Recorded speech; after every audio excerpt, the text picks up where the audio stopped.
सलैया साहित्य संसार में आपका इस्तेकबाल करते हैं। आज फिर निराशा क्यों श्रृंखला में कर्मयोग की मोक्ष नामक निबंध का वाचन करेंगे। 2-3 पंक्तियों से शुरुआत है कि जिसमें तुलसीदास और गीतांजलि की कुछ पंक्तियां उल्लेखित हैं। जैसे कर्म प्रधान विश्व करि राखा, और गीतांजलि की एक पंक्ति है कि वैराग्य साधने मुक्ति से अमाय नाय, असंख्य बंधन माझे महानंदमय लबिभ मुक्तिर स्वाद। तो शुरू करते हैं कर्मयोग की मोक्ष। हम सत्ता सागर के वक्षस्थल पर बहने वाले तृण नहीं, उस सागर की गति का वेग निश्चित करने में हमारा बहुत बड़ा भाग है। संसार में सामंजस्य स्थापित करना हमारा मुख्य उद्देश्य है। ईश्वर चाहता है कि हम नितांत दूध पीने वाले बच्चे न बने रहें। वह संसार को एक ओर चलाने की शक्ति रखते हुए भी हमारी पुष्टि और वृद्धि के लिए अपनी अपरिमित शक्तियों का संकोचन किए रहता है। हमें क्रियापरायण और उद्यमशील देखकर वह प्रसन्न होता है। वह कभी नहीं चाहता कि आश्रित जीव निरे मिट्टी के पुतले बने रहें। निष्क्रिय मिट्टी के पुतलों का ईश्वर होना कोई गौरव का विषय नहीं। कर्म को छोड़ना ही बंधन में पड़ना है। कर्म के त्याग से ही पानी के ऊपर बहते हुए क्रिया शून्य तृण की भांति हमारी दशा हो जाती है। इससे और अधिक बंधन क्या हो सकता है। फिर कर्म करने में से बंधनों की रस्सी टूट जाती हो, ऐसा भी नहीं। चोरी भी तो एक कर्म है, पर चोर को पाप से छुटकारा नहीं मिलता। जो कर्म संसार में अनेकता का भाव पैदा करते हैं, वे संसार में सामंजस्य स्थापित करने में अक्षम रहते हैं। वे व्यष्टि को समष्टि से अलग कर उसे समष्टि जन्य यथेष्ट बल के लाभ से वंचित कर देते हैं।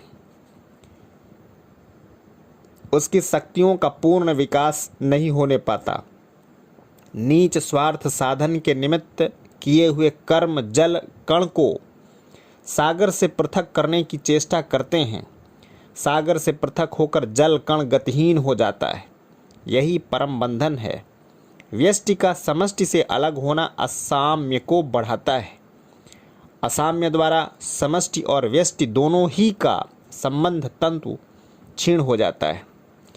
शक्तियों का यथेच्छ एवं यथोचित विकास न होना ही बंधन है। कमी के संकोच द्वारा मोक्ष नहीं मिल सकती। फिर मोक्ष किस कर्म से मिलता है, वह किस प्रकार की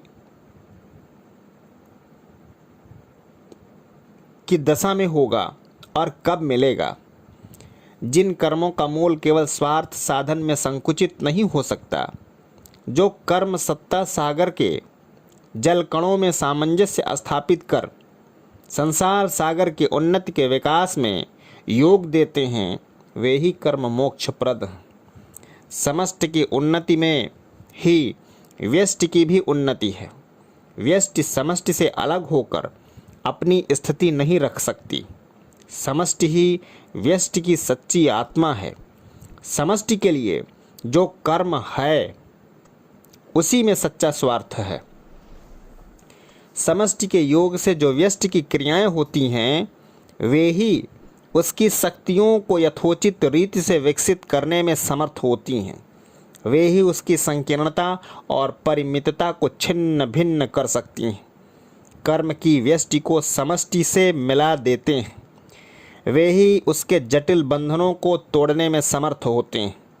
वे ही कर्म उसे ईश्वर के निकट पहुंचाने में समर्थ होते हैं, और वे ही ईश्वर तथा मनुष्य के संकल्पों की एकता कर मनुष्य की परिमितता को छुड़ा देते हैं। यह मोक्ष स्वार्थ का मोक्ष नहीं, समष्टि का मोक्ष है। फिर यह मोक्ष कोई दूरवर्ती वस्तु भी नहीं। इसका अनुभव तो प्रत्येक सत्कार्य करते समय होता रहता है। यदि मोक्ष प्राप्त करना है तो सत्कार्यों की ओर रुचि बढ़ाना चाहिए। मोक्ष दुर्लभ नहीं, न इसके लिए बहुत काल तक ठहरना पड़ेगा। मनुष्य होते हुए भी हम अपनी परिमितता छोड़ सकते हैं, ईश्वर के सानिध्य में पहुंच सकते हैं।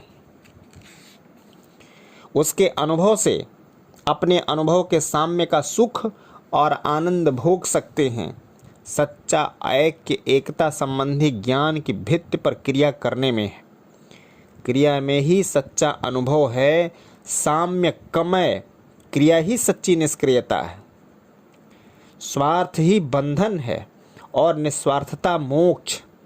विश्वात्मा के अनुभव में अपना अनुभव मिला देना, सबके साथ निर्वैर भाव ही नहीं, आत्मभाव रखना और पूर्ण शांति तथा साम्य का उत्तरोत्तर आनंदमय अनुभव करते रहना ही मोक्ष है। चाहे वह मरणोत्तर हो, चाहे मरण पूर्व हो। मोक्ष के लिए मरना आवश्यक नहीं, वह बिना मरे ही मिल सकती है। फिर निराशा क्यों। जय हिंद, वंदे मातरम।